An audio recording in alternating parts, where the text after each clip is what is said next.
بسم اللہ الرحمن الرحیم۔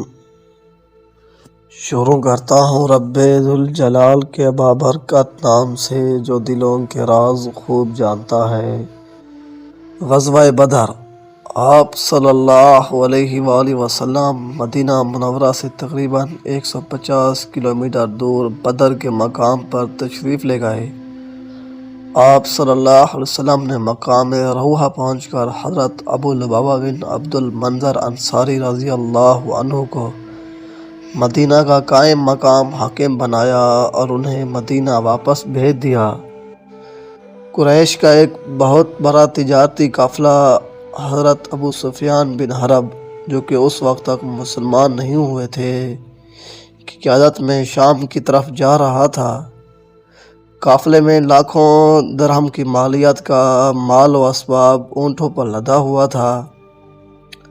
مسلمان چوکہ مکہ میں قریشوں کے مہلک جان لیوا مظالم کو سہ چکے تھے، اس لیے وہ اس بات کو بخوبی جانتے تھے کہ اگر قریش کی معیشت مضبوط ہو گئی تو اسلام کو مٹانے میں ذرا برابر تحمل نہیں کریں گے۔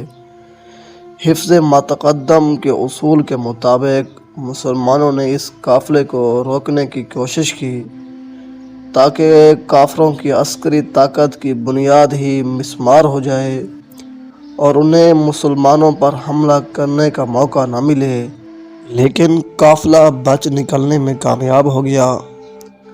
مسلمان اب اس انتظار میں تھے کہ یہ قافلہ واپس کب آتا ہے۔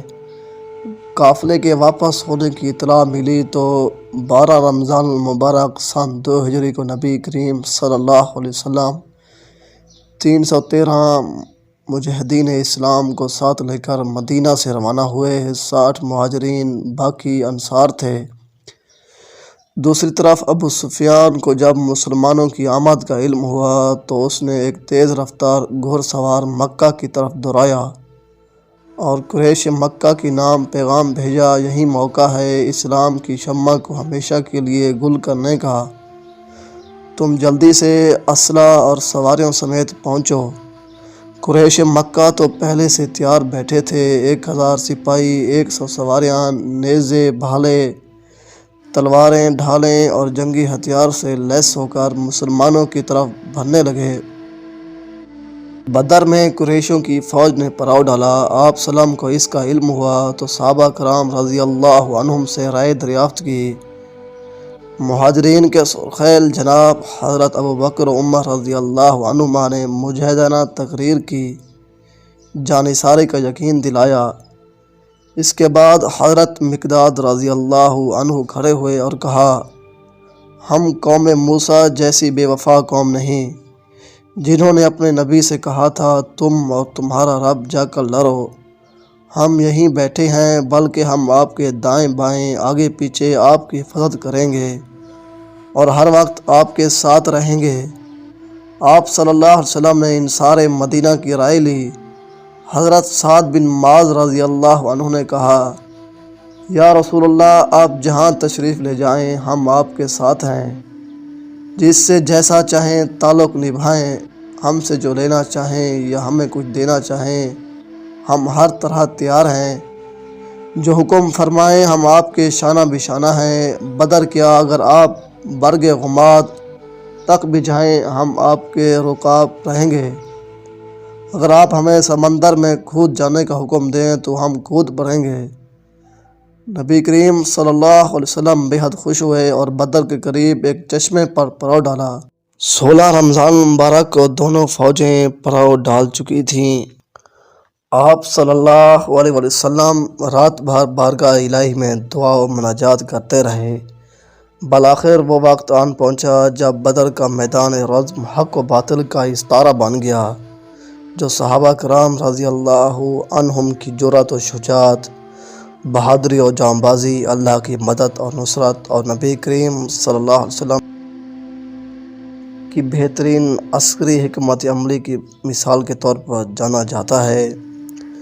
17 رمضان المبارک کو نبی کریم صلی اللہ علیہ وسلم نے فوج کی صف بندی کی اور دست رحمت کو بارگاہ الہی میں دراز کرتے ہوئے التجا کی، اے پروردگار، جو آپ نے مجھ سے وعدہ فرمایا ہے اسے پورا فرمائیں۔ اگر آج یہ مٹھی بھر جماعت بیٹھ گئی تو تا قیامت آپ کی عبادت کرنے والا کوئی نہیں ہوگا۔ یہ صبر آزما امتحان تھا۔ مسلمانوں کی تلواروں کے نیچے ان کے قلب و جگر کے ٹکڑے اور بزرگ بھی آ رہے تھے، لیکن اسلام کی محبت غالب تھی۔ میدان بدر میں اہل اسلام نے اپنے خونی رشتہ داروں سے اسلام کی خاطر جنگ کی۔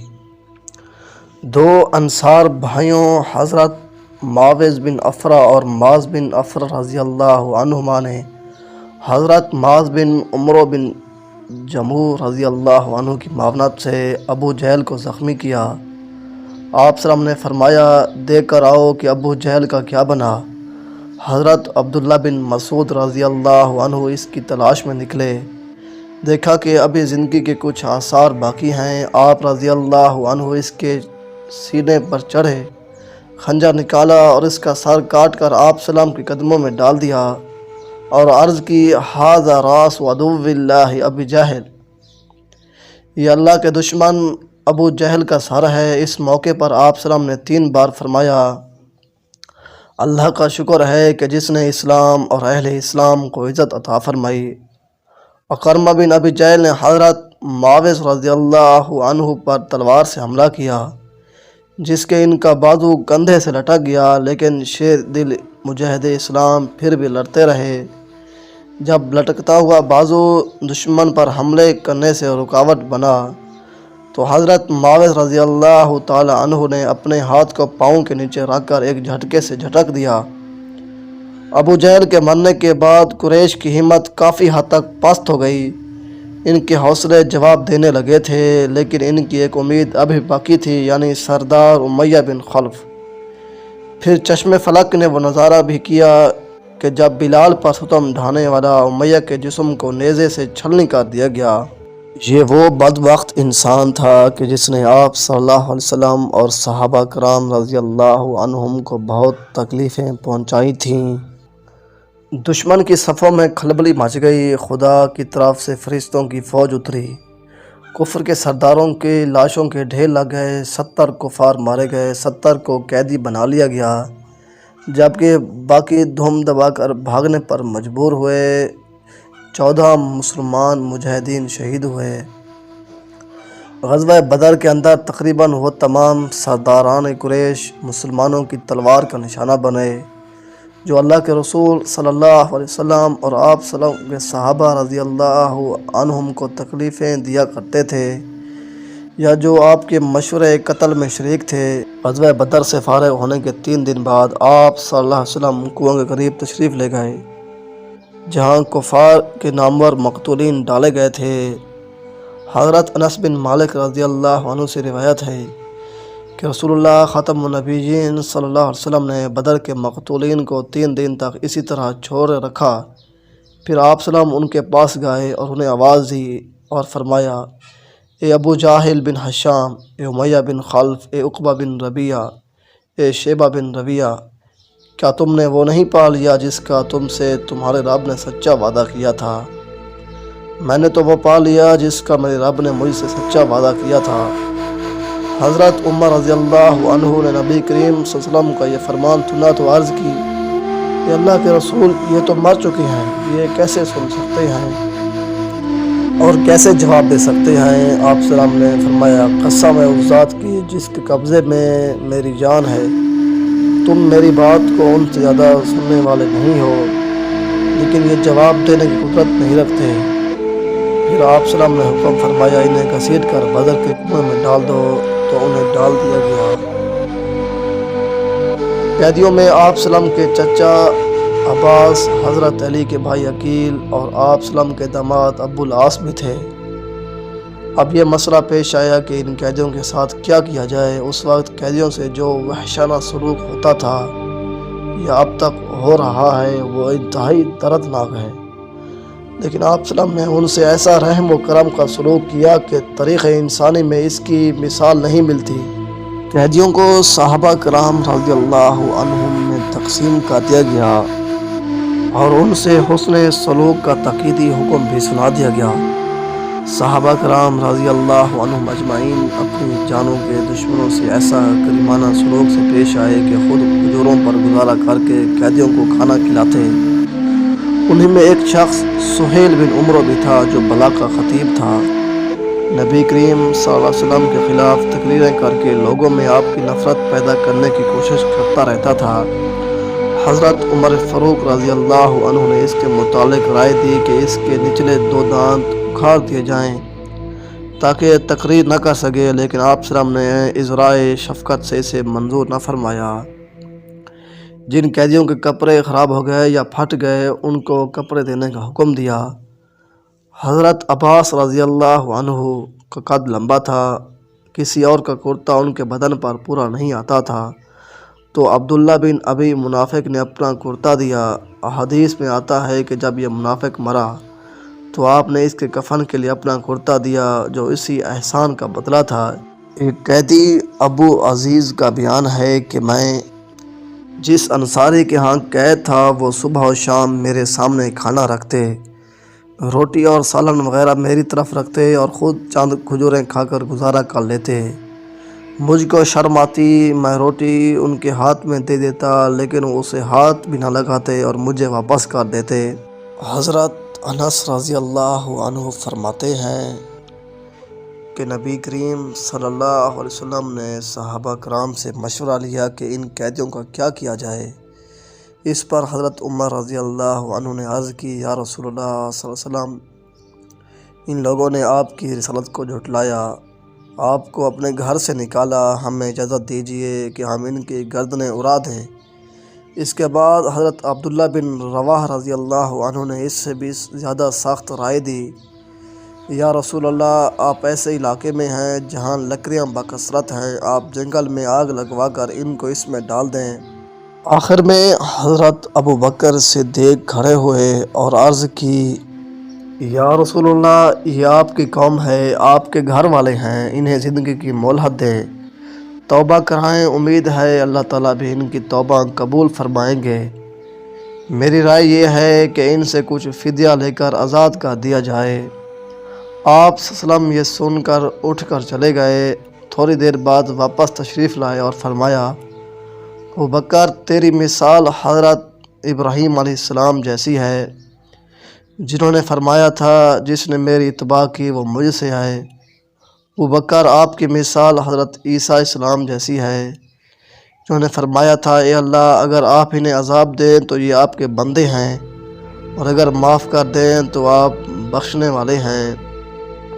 آپ صلی اللہ علیہ وسلم نے فرمایا، عمر، آپ کی مثال حضرت موسیٰ علیہ السلام جیسی ہے، جنہوں نے فرعون کے لیے اللہ سے بد دعا کی تھی، اور آپ کی مثال حضرت نوح علیہ السلام جیسی ہے، جنہوں نے اپنی قوم کی ہلاکت کے لیے بد دعا کی تھی۔ اے اللہ، کافروں کا ایک بھی گھر زمین پر نہ چھوڑ، ان سب کو ہلاک کر دے۔ پھر آپ صلی اللہ علیہ وآلہ وسلم نے صحابہ سے فرمایا، اس وقت تم لوگ ضرورت مند ہو، اس لیے ان قیدیوں میں سے ان کی حیثیت کے مطابق فدیہ وصول کر کے ان کو چھوڑ دو۔ ایسے ہی کیا گیا، جن کے پاس مال تھا ان کی حیثیت کے مطابق فدیہ لے کر چھوڑ دیا گیا، اور جن کے پاس مال نہیں تھا ان سے کہا گیا کہ ہر قیدی مسلمانوں کے 10 بچوں کو پڑھنا لکھنا سکھا دے، ان کا یہی فدیہ ہے۔ غزوہ بدر کے موقع پر چند معجزات کا ظہور۔ حضرت عکاشہ بن محصن اسدی رضی اللہ عنہ کی تلوار ٹوٹ گئی۔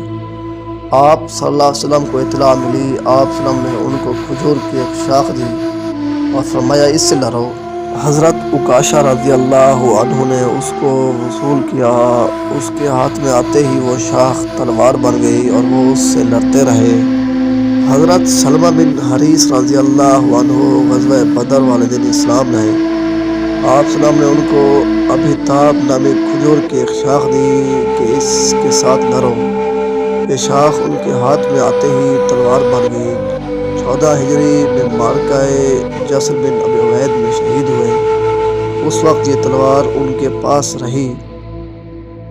قتادہ بن نعمان رضی اللہ عنہ کی آنکھ زخمی ہوئی۔ آپ صلی اللہ علیہ وسلم نے اس پر اپنا دست مبارک پھیرا اور دعا کی تو ان کی آنکھ اسی وقت ٹھیک ہو گئی۔ خبیب بن عدی رضی اللہ عنہ کی آنکھ میں تیر لگا جس سے آنکھ ضائع ہو گئی۔ آپ صلی اللہ علیہ وسلم نے ان کی آنکھ والی جگہ پر لعاب مبارک لگایا اور اللہ سے دعا کی۔ وہ ایسے ٹھیک ہو گئی کہ دونوں آنکھوں کے درمیان یہ فرق مشکل تھا کہ کون سی آنکھ زخمی ہوئی تھی۔ رفاع بن مالک رضی اللہ عنہ کی آنکھ میں تیر لگا جس سے آنکھ ضائع ہو گئی۔ آپ صلی اللہ علیہ وسلم نے ان کی آنکھ والی جگہ پر اپنا لعاب مبارک لگایا اور اللہ سے دعا کی۔ وہ ایسے ٹھیک ہوئی کہ دونوں آنکھوں میں یہ فرق مشکل تھا کہ کون سی آنکھ زخمی ہوئی تھی۔ خبیب بن اصاف بن عتبہ انصاری رضی اللہ عنہ کو تلوار کا زخم لگا جس سے ان کا کولہا نیچے کی جانب ڈھلک گیا۔ آپ صلی اللہ علیہ وسلم نے ان کی زخم والی جگہ پر اپنا لعاب مبارک لگایا اور اللہ سے دعا کی، جس کی برکت سے وہ فوراً شفا یاب ہو گئے۔ انہی کے ہاتھوں سے امیہ بن خلف قتل ہوا۔ غزوہ بدر سے 2 دن قبل آپ صلی اللہ علیہ وسلم نے مشرکین کی قتل گاہوں کی نشاندہی فرمائی کہ فلاں کافر فلاں جگہ مارا جائے گا۔ جس جگہ پر آپ صلی اللہ علیہ وسلم نے ہاتھ رکھا کر فرمایا تھا، انہی جگہوں پر غزوہ بدر کے دن ان کی لاشیں پڑی ہوئی تھیں۔